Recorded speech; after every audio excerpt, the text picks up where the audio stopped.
Pemerintah juga memfasilitasi gitu, sangat terbuka lah sama teman-teman pegiat film yang kami rasakan ya di Lombok. Mungkin kalau ada konsep marketing itu marketing 1.0, 2.0 sampai 5.0 yang sekarang gitu. Sekarang bullying juga sudah merambah gitu Bang. 1.0, 2.0 dan seterusnya gitu. Berbagi cerita untuk saling inspirasi. YS Podcast. Assalamualaikum warahmatullahi wabarakatuh. Selamat pagi, siang, malam, kita nggak tahu kalau misalnya para penonton YS Podcast itu nontonnya jam berapa gitu. Tapi yang pasti acara ini pasti seru. Kenapa? Karena pertama kalinya YS Podcast dibuka oleh orang lain. Siapa saya nggak tahu. Nanti kita tanya yang punya gawe. Oke, selamat datang Pak Yusron Saudi. Ini baru kelainan pertama kali openingnya ini oleh sahabat saya. Ini sudah seperti adik saya nih. Bang Islah Taufik. Assalamualaikum Bang Islah. Waalaikumsalam warahmatullahi wabarakatuh. Nah, ini kembali nih, sebetulnya kami ini terdampar di dunia. Nostalgia. Ya, kami ini terdampar di dunia pertelevisian dan dunia film ini udah cukup lama ya. Bahkan perkenalan yang tidak sengaja dulu di Malang ya. Entah tahun 2008 kalau nggak salah itu. Lama banget itu, ya, Pak. cukup lama di Malang, dan saya kembali ke Lombok, ketemu lagi. Ya, kita ketemu lagi, berkolaborasi membuat sesuatu yang memancar. Ya, memancar dan akhirnya tertit. Tapi itu seru sih perjalanannya, akhirnya kita tiba-tiba masuk ke dalam dunia itu kan. Iya, dan mempertahankan diri di dunia itu juga. Iya, dulu sempat nggak kebayang akhirnya kok tiba-tiba main di broadcast gitu, terus tiba-tiba akhirnya jadi kayak gini sekarang. Nah, ini mulai kelainan lagi ya podcast ya. Narasumbernya yang nanya ini. Ya dong kan. Oke. Baik, kita akan jawab nih. Jadi nggak membayangkan, biasanya kan kita di belakang layar, ya tidak pernah ceritanya kita berada di depan kamera tuh. Biasa menjadi GM menjadi GM di sebuah stasiun televisi lokal yang ada di NTB. Kemudian saya juga pernah di Riau sebagai GM juga gitu. Nah, tiba-tiba hari ini kita berada di depan kamera. Iya ya, kayak gimana? Saya sebenarnya orang yang di balik layar sih Pak, juga sama gitu. Oke, berarti kesimpulannya kita sama-sama orang di balik layar sekarang berada di depan kamera di depan ya. Layar, ya. Keren kan? Oke, gantian saya yang nanya nih. Kayaknya sudah habis ya pemirsa. Waktunya sudah habis. Sudah maghrib kalau di sini, nggak bisa dilanjutkan. Oke. Ini menariknya nih, saya udah kenal Bang Islah Taufik ini udah cukup lama nih sahabat YS Podcast. Jadi konsisten di dunianya ini, bahwa di dunia Bang Islah ini memang kuliahnya kuliah broadcast gitu. Kuliahnya atau kata orang nih, sekolahnya sekolah film, sekolah broadcast, sekolah televisi gitu. Nah, Bang Islah, kita ke dunia saat ini nih. Ya, tadi cerita masa lalu kita. Masa lalu yang luar biasa sih Pak. Kalau ada masa lalu, tidak ada masa sekarang. Tidak ada masa sekarang. Ya, inilah yang mengantar kita pada posisi saat ini, Bang Islah. Oke, Bang Islah, melihat kondisi saat ini nih, jadi Bang Islah ya, toh juga kita akhirnya kembali juga ke akademik ya, kita sama-sama mengabdikan sedikit ilmu kita ya di jurusan komunikasi ya yang ada di kampus. Nah, Bang Islah, dalam pandangan Bang Islah ini, apa sebetulnya yang kira-kira idealisme? Nah, idealisme. Nah, penting nggak sih idealisme itu dalam dunia digital saat ini yang ya isinya ya hura-hura dan teman-temannya yang lain lah. Idealisme apakah masih sesuatu hal yang perlu dipertahankan, Bang Is? Idealisme dalam kacamata pendidikan atau kacamata mana, Pak? Yang jelas bukan kacamata kuda. Kacamata seorang sineas lah, seorang yang cinta film, pegiat film gitu. Jadi kalau ngomongin dunia pendidikan itu sebenarnya sebuah tantangan besar bagi saya, di mana saya harus mencoba berbagi, sharing dengan teman-teman. Sebenarnya lebih kepada sharing sih, karena menurut saya sekarang mahasiswa itu sudah pinter-pinter banget gitu loh. Pinter dalam artian begini, di eranya sekarang itu ilmu itu sangat mudah sekali diakses gitu. Berlimpah ruah ya. Berlimpah. Dan yang selalu saya bilang tergantung kalian, apakah kalian mau belajar atau tidak, mau cari ilmu gitu atau tidak. Di zaman saya dulu, zaman kita dulu, kita mau nyari nonton YouTube aja harus loading gitu kan. Bufferingnya bagaimana gitu kan. Luar biasa. Iya, betul. mau belajar kamera, mau belajar susah banget. Terus kadang kalau mau belajar pun harus ikut kelas-kelas master yang itu berbayar. Mahal. Ya, betul. Nah, sekarang itu sangat dimudahkan sekali. Jadi mereka sebenarnya lebih mudah untuk belajar itu. Modal kuota ya? Ya, modal kuota. okay. Tapi permasalahannya semakin mudah itu biasa semakin malas. Iya kan? Ini pengaruh, ini kayaknya kalau kita kos dulu ini pengaruh mie instan ini. Iya, semakin mudah jadi malas kita kan. Malas bergerak. Kalau bahasa sekarangnya apa sih?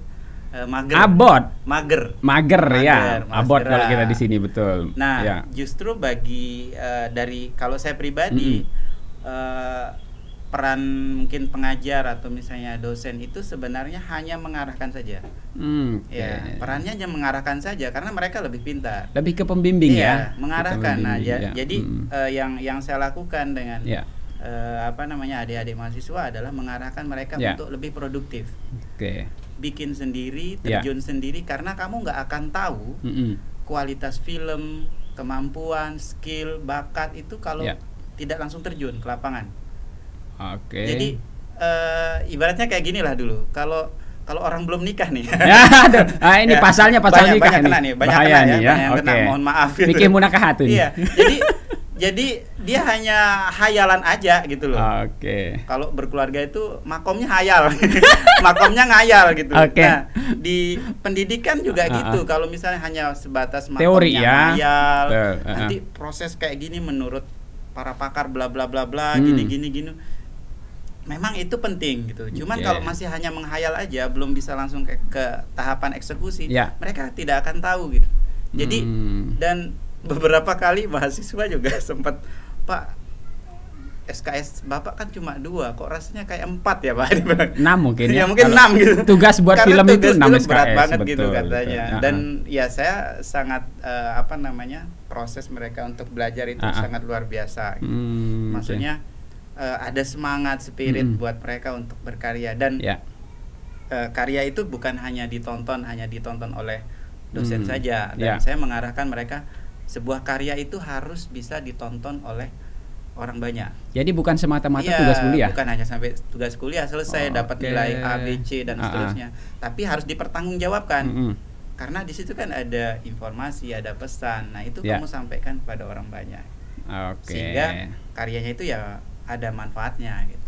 Ini jadi kita merepotkan mahasiswa ya. Ya jangan bilang gitu Pak, nanti saya dicam sama mahasiswa KPI yang nonton ya. Aduh bahaya nih. Jadi kita merepotkan mahasiswa, tentu outputnya kan. Capek-capeknya mereka kalau sudah nonton itu saya yakin hilang itu capek selama proses membuat itu kan. Bangga kan? Iya bangga. Akhirnya mereka punya portofolio. Karena juga kalau kita lihat sekarang kan orang sudah mungkin ya tanda kutip gitu ya. Orang sudah melihat kamu bisa bikin apa. Betul. Karyamu apa. Terus kalau misalnya jadi satu karya, berapa lama sih prosesnya kamu bikin itu gitu. Sepakat. Kita kan? Berbicara sekarang ini lebih ke portofolio nih. Sudah bukan lagi ya CV dengan sederet gelar, tapi kalau tidak ada portofolio atau apa yang sudah kita selesaikan ya orang akan bertanya. Mungkin ini kegelisahan sebagai akademisi. Nah, kita sebagai praktisi. Ini praktisi film. Dulu ya praktisi televisi lah ya, kita sering membuat program televisi. Nah, sekarang kalau praktisi film nih, Bang Opik nih, kalau melihat dunia digital saat ini, semua serba mudah. Semua dengan cepat tersaji di depan kita. Dari yang menghayal bahkan yang nyata. Nah, artinya kita hayalkan ada nasi goreng dengan beberapa kali pencetan nasi goreng juga ada gitu loh ya. Jadi dari yang dulu menghayal sekarang itu menjadi nyata.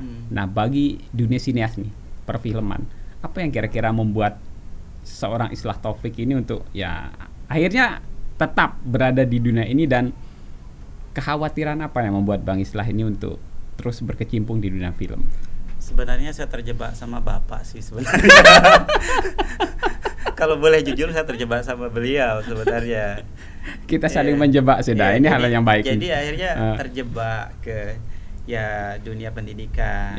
Terus kebetulan di situ kok condongnya kebetulan mata kuliah yang dipegang condongnya lebih ke film, ya sinematografi dan lain sebagainya. Padahal kalau ngomongin masalah basic sebenarnya masih jauh sekali gitu. Kalau dibandingkan sama teman-teman yang ada di Lombok itu banyak yang keren-keren. Maksudnya mereka sudah produksi layar lebar, mereka sekolah di sekolah mungkin sekolah seni, sekolah film gitu.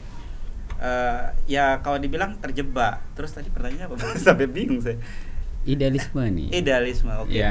Kalau dari film sendiri, bagaimana akhirnya saya bisa kembali ke sini karena tadi. Jadi mungkin kok kecenderungannya akhirnya kok film gitu. Terus setelah diskusi dan kita juga di Lombok ini juga ada komunitas ya. Ada komunitas film, ada komunitas film, ada beberapa komunitas film.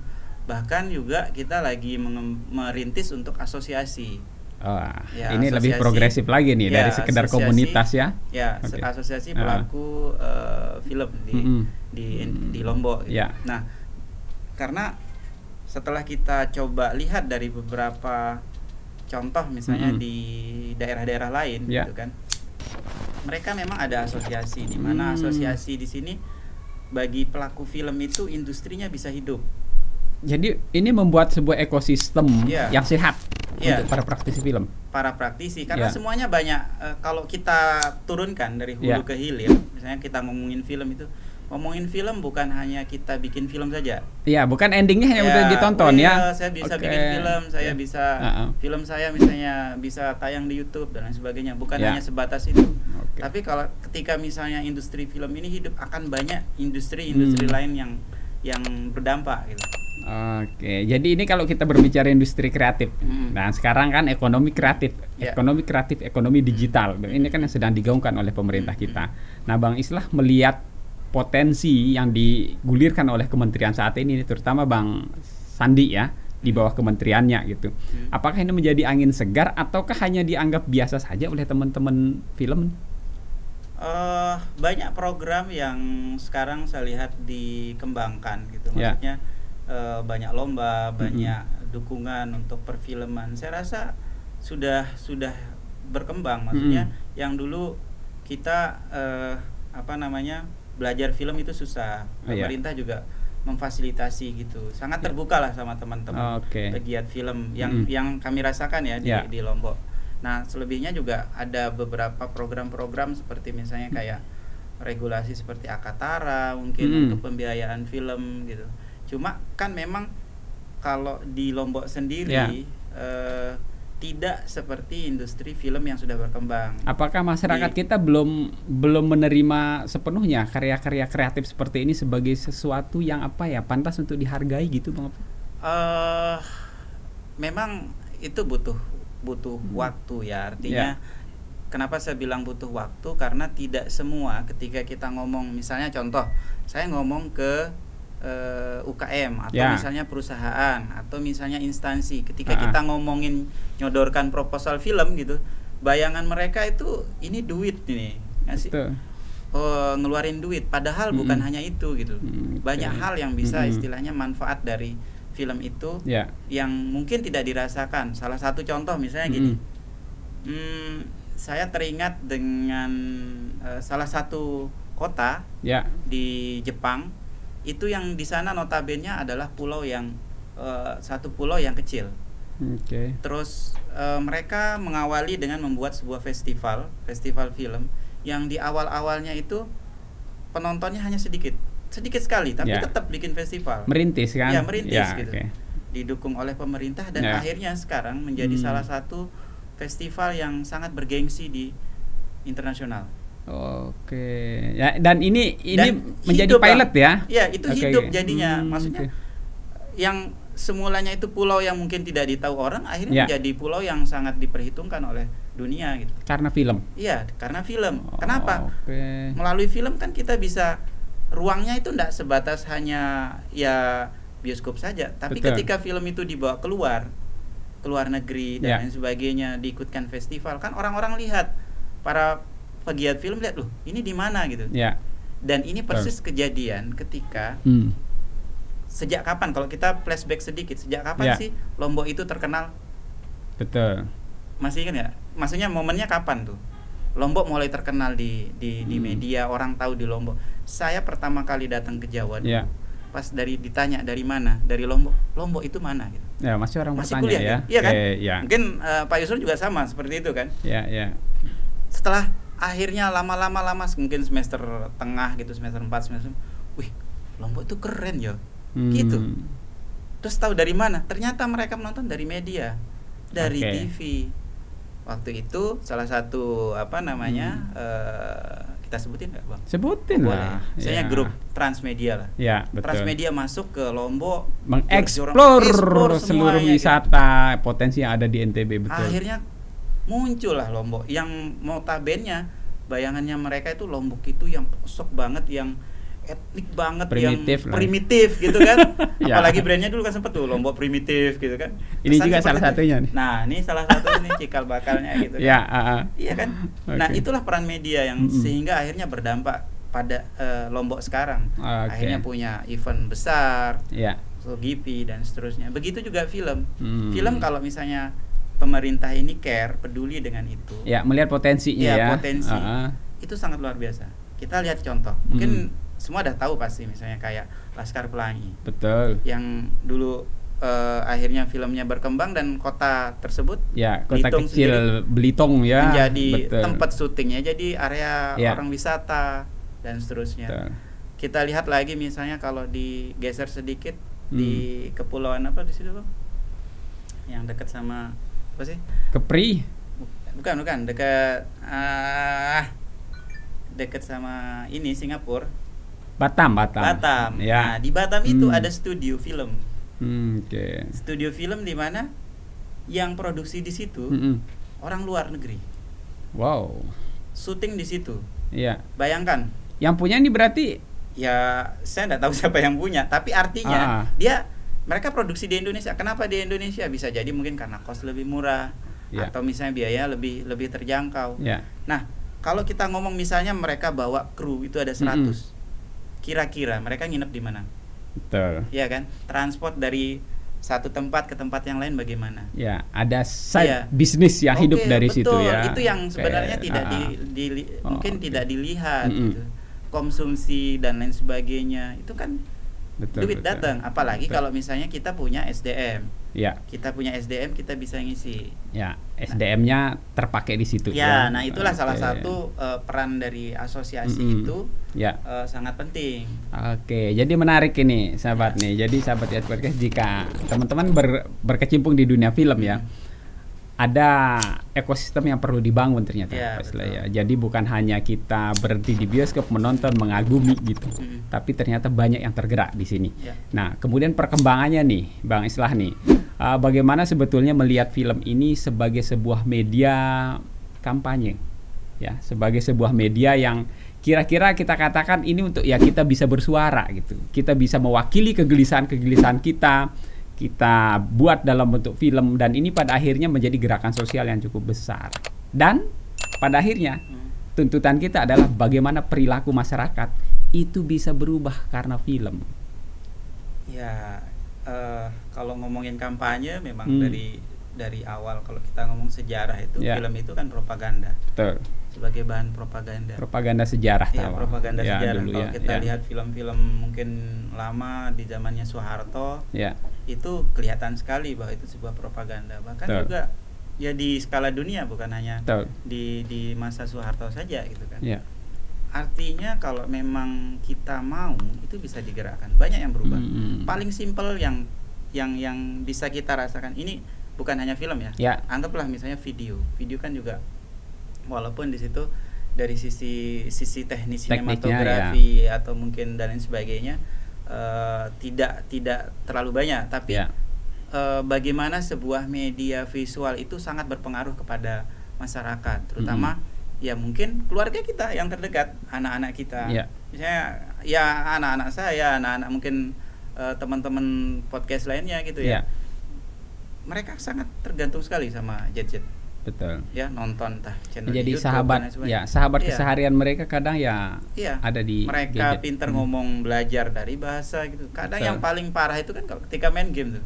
Udah bisa main game terus apalagi mereka streaming mabar ya. Nah, teman mabarnya misalnya dari mana yang orang dewasa lebih dewasa dengan bahasa-bahasa kasar dan itu menjadi bahasa sehari-hari. Parahnya kan gitu kan sekarang. Ngeri bahasa sehari-hari, manggil teman, "Woi" dan lain sebagainya gitu. Iya. Kalau secara kita dengar sebagai orang tua itu parah banget gitu loh. Ya, tentu karena yang kita ajarkan sebagai contoh keseharian kan bukan yang dunia mereka di gadget itu gitu. Dan itu tidak ada filter, Bang.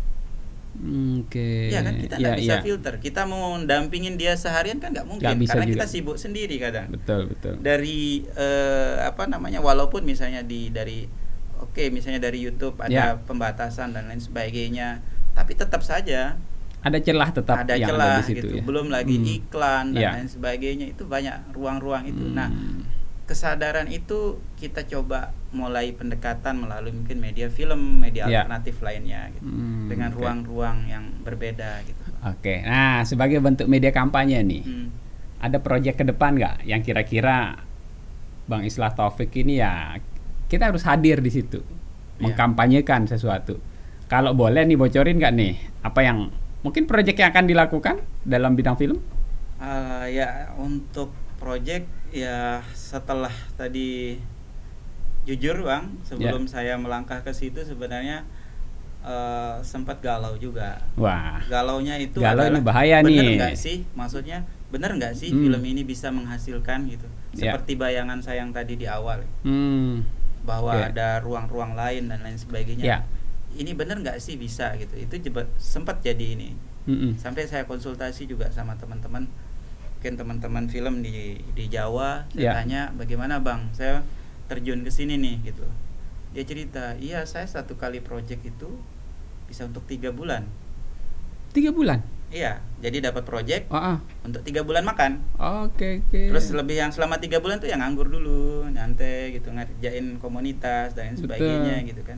Memang banyak, tapi kan lama Bang gitu loh. Kan kita kepikirnya itu supaya industri ini terus berkelanjutan. Ya, berkelanjutan. Nah, itu yang sempat jadi pikiran bagaimana caranya supaya industri film ini teruslah, maksudnya berkembang dan terus juga semualah stakeholder juga bisa terlibat di situ. Oke. Jadi menariknya kalau seandainya kegelisahan Bang Islah ini ini menjadi kenyataan deh nih. Pada akhirnya teori-teori yang dipelajari di kampus pada akhirnya betul terwujud nih. Ekosistem film bisa kita bentuk ya, walaupun belum se-booming di industri di kota-kota besar gitu loh. Tapi paling enggak berhasil membuat miniaturnya berada di daerah kita. Teman-teman ini merasa ini sebuah profesi yang ke depan akan menjanjikan gitu kan. Kalau tadi lupa ya ngomongin proyek apa ya. Jadi ngomongin itu ya. Betul. Jadi alhamdulillah ini ada satu proyek yang kita coba angkat ya, isu tentang cyberbullying. Cyberbullying, phishing, terus apalagi yang pinjaman online ilegal gitu. Kalau saya lihat, kita baca aja di artikel atau misalnya yang menyebar di sosial media itu kan sangat parah banget gitu. Betul. Kalau mungkin kalau ada konsep marketing itu marketing 1.0, 2.0 sampai 5.0 yang sekarang gitu. Sekarang bullying juga sudah merambah gitu Bang. 1.0, 2.0 dan seterusnya gitu loh. Ya, jadi dulu bentuknya ketemu verbal bully verbal dulu. Bla bla bla. Sekarang lewat media online. Lewat komen, lewat macam-macam dan bahkan perundungan lah ya kalau kita di bahasa Indonesia. Bahkan kalau misalnya kita ketemu misalnya kemarin kita sambil acara sama teman-teman dari influencer di sini di Mataram, mereka akhirnya curhat gitu. Saya korban bullying, bahkan saya sampai ingin bunuh diri. Beberapa kali melakukan ingin bunuh diri gitu karena itu gitu. Ngeri juga ya. Dan itu bukan dari ini Bang. Kadang kita kan berpikir bahwa bullying itu kadang juga dari mungkin teman-teman atau lingkungan sosial media dan lingkungan eksternal lah, dari keluarga. Dari lingkup keluarga pun ada gitu. Wah, ini harus perlu perhatian khusus. Itu kalau misalnya tidak didampingi kan bisa lebih bahaya lagi. Oke. Ya mungkin kalau kita lihat sekarang banyak kasus lah dari itu gitu. Kadang anak kita atau misalnya teman kita, orang saudara kita cuma diem-diem biasa rupanya gitu. Padahal di luar itu mungkin lebih parah lagi. Atau bisa jadi dia diamnya karena mengalami kasus itu juga kan? Bisa jadi. Kita tidak pernah tahu loh. Iya. Banyak lah kalau kita lihat perkembangannya sekarang. Makanya itu yang jadi isu kita untuk di film kali ini. Kita ingin mengangkat itu. Boleh sebut promo nama? Harus dong sebutin. Dan mungkin ini saya tantang nih, sahabat YS Podcast, kita tantang nanti sesi berikutnya nih, agar kita bongkar sebetulnya proyek lebih detail yang akan dibangun sama Bang Islah ini. Sekarang sesinya boleh dibocorin deh.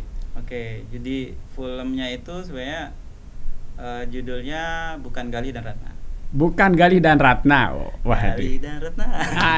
Asik. Tahu lagunya kan? Betul, asik sekali itu. Bayangannya kayak gimana Gali dan Ratna? Penasaran. Mudah-mudahan penasaran ya. Oke. Jadi itu judulnya ya, Bukan Gali dan Ratna. Bukan Gali dan Ratna. Bukan Empat Mata. Bukan Gali dan Ratna. Ini bukan Gali dan Ratna ya gitu. Ya, ini bukan Gali dan Ratna. Nah, semoga idealisme ya. Jadi idealisme teman-teman ini yang tergerak misalnya melihat cyberbullying ini, akhirnya ya ini menjadi sebuah kampanye yang menyadarkan kita semua bahwa dengan sebuah film ternyata kita mampu menggerakkan sesuatu hal yang agak sulit kita jangkau kalau gitu kita lakukan secara langsung. Tapi dengan pesan-pesan film ini Bang Fik, semoga bisa mewakili kegelisahan teman-teman. Iya, dan film ini sebenarnya bukan hanya berfokus kepada tadi kita membuat karya, tapi yang ingin kita bangun adalah mari nih semua industri itu ayo kita mendukung gitu, maksudnya bahkan untuk proyek ini sebenarnya kita istilahnya keroyokan. Ini keroyokan pun saya yakin ini pasti orang-orang yang peduli juga dengan hal ini. Ada banyak teman-teman yang memang mereka juga PH production house, mereka yang memang sudah jalan duluan, sudah karyanya luar biasa, itu ayo kita garap bareng. Jadi satu karya ini bukan hanya punya satu gitu, bukan hanya misalnya kalau di Sambung Sinema bukan, tapi ini bisa menjadi milik mereka. Jadi ketika misalnya ada investor atau apa yang pingin bikin film di Lombok, iya saya punya portofolio, saya pernah garap film ini loh. Jadi sama-sama memiliki. Begitu juga misalnya dari sponsor atau misalnya stakeholder yang terlibat. Oh ya, saya terlibat dalam situ. Saya menjadi bagian dari film tersebut. Asik gitu. Ini kalau bisa seperti ini. Jadi kalau misalnya semuanya bergerak, artinya kan banyak jamaahnya Bang yang nonton nanti. Betul. Tiketnya laku habis. Guyup buatnya, rame buatnya, nontonnya juga harus seperti itu dong. Gitu loh. Jadi itu yang kita pingin hidupkan itu. Jadi biar ternyata asik nih, maksudnya masuk di dalam industri film, semua bisa mendapatkan manfaatnya gitu. Oke. Jadi menariknya inilah kalau kita sudah guyup, sudah merasa satu frekuensi kan. Ini kalau sudah satu frekuensi membuatnya insya Allah dengan ini kalau sering disebut the power of jamaah. Jamaah film. Kita tunggu. Nah, nanti Bang Islah Taufik dan teman-teman, kalau nama PH-nya ini saya belum dengar nih. Sambung Sinema Bang. Sambung Sinema. Ya. Foto saya Bang, keren Bang. Nah kerennya udah dari dulu sih. Semoga Sambung Sinema ini bisa berkontribusi Bang Islah Taufik, terutama di NTB nih, mampu memberi pesan-pesan yang bisa merubah masyarakat kita ini. Dan sesuai ini Anantika Branding juga ini ya. Ya ini Bang, perusahaan memang fokus di konsultan branding. Yang mau konsultan branding ini juga. Ya ini kita juga berusaha juga dari sisi strategi. Jadi di Sambung sendiri bukan hanya fokus pada berkarya, tapi kita juga pikirin strateginya gimana caranya supaya film ini laku lah Bang gitu. Jadi dari hulu dan hilir ini yang disebut tadi, hulu dan hilir. Dan memang industri film kita tidak berbicara hanya memproduksinya saja, tapi bagaimana pasca. Dan ini menjadi PR berat terutama di daerah kita, agar ke depan semua kita berharap nih Bang Islah nih, agar apresiasi terhadap karya-karya kreatif anak negeri terutama di NTB ini bisa lebih naik lagi lah dari masyarakat kita, dan pemerintah kita bisa melirik ini sebagai sebuah partner. Teman-teman menjadi partner yang cukup baik nanti. Pemerintah kan tidak bisa juga sendiri berjalan. Harus berjamaah tadi. Betul. Yang saya bilang. Saya menunggu YS Podcast ini bikin film gitu. Amin. Semoga kita tunggu di ceritanya. Behind YS gitu ya. Oke, boleh. Behind the YS gitu kan. Oke, menarik juga. Kok jadi saya kepikiran ya? Iya dong. Karena saya prospeknya gitu bang, semua bang. Ayo bikin film sama saya, bikin film sama saya. Biar sama-sama pusing nyari duitnya gitu kan. Boleh. Ini menarik nih. Yeah. Jadi bagaimana sebetulnya dunia podcast ya? Iya, podcaster NTB. Nah, ternyata beberapa podcaster pernah curhat juga nih. Nah. Jadi bukan hanya saya, ternyata ya masalahnya ya nggak jauh beda lah, sama aja gitu. Masalahnya beda itu apa gimana maksudnya? Disembunyikan dikit lah. Oh gitu ya. Oke, sahabat YES Podcast, ini cukup menarik. Tapi ada PR saya nih bersama Bang Islah. Nanti kita akan membahas nih topik sebetulnya PH yang dibuat. Nah, mungkin sesi berikutnya kita bisa berbicara bagaimana mengeksekusinya ide-ide tadi gitu. Kemudian mungkin ide besarnya adalah cyberbullying ini mungkin kita akan hadirkan juga nih psikolog. Nah, agar bagaimana teman-teman psikolog ini melihat ini harus gerakan berjamaah, gerakan bersama gitu, untuk ya bersama-sama menyadarkan masyarakat kita. Terima kasih Bang Islah Taufik sudah hadir. Dia yang buka, saya yang tutup. Itu gitu dong. Oke. Tapi kalau menutup boleh juga, silahkan. Tapi ngomongnya apa nih? Ya biar dah. Yang tuan rumah lah, gak enak ya. Melangkah kayak ini kurang ngajar banget gitu. Bang Islah yang memulai, saya yang mengakhiri, oke?